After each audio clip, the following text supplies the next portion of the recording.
Miraj MIDC रोडवर पुन्हा मृत्यूची छाया. सायकलस्वारास टँकरने चिरडलं, जागीच मृत्यू. अर्थराज्य न्यूज मराठीचा याआधीच इशारा, तरीही प्रशासन झोपेतच.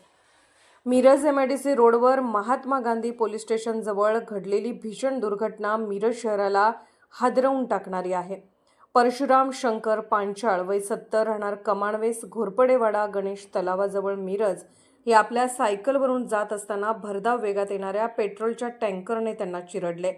अपघात इतका भीषण होता की चेहऱ्यापासून कमरेपर्यंत मृतदेह अक्षरशः छिन्नविच्छिन्न झाला. घटनास्थळी महात्मा गांधी पोलीस दाखल झाले असून मृतदेह शवविच्छेदनासाठी शासकीय रुग्णालयात पाठवण्यात आला आहे. ही काही अपवादात्मक घटना नाही. या रस्त्यावर मागील काही वर्षापासून अशा मृत्यूच्या साखळ्या सुरू आहेत.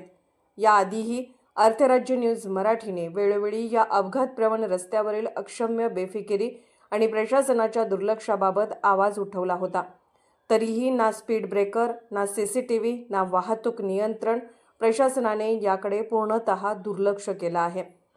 शहराच्या मध्यवर्ती आणि औद्योगिक भागातील हा मुख्य रस्ता असतानाही येथे पादचाऱ्यांच्या सुरक्षेची कोणतीही उपाययोजना नाही. वारंवार घडणाऱ्या अपघातामुळे हा रस्ता मृत्यूचा रस्ता ठरत आहे. एका निरपराध वृद्धाचा जीव गमवावा लागल्यानंतरही प्रशासनाच्या झोपेचं काय? या अपघातासाठी जबाबदार कोण? अजून किती बळी दिल्यानंतर या रस्त्यावरील स्थिती बदलेल, अशी वारंवार विचारणा या रस्त्यावरील वाहतूक करणारे पादचारी, शालेय विद्यार्थी, कर्मचारी व नागरिकांच्या वतीने केली जात आहे. अर्थराज्य न्यूज चॅनलला लाईक करा, शेअर करा आणि सबस्क्राईब करा.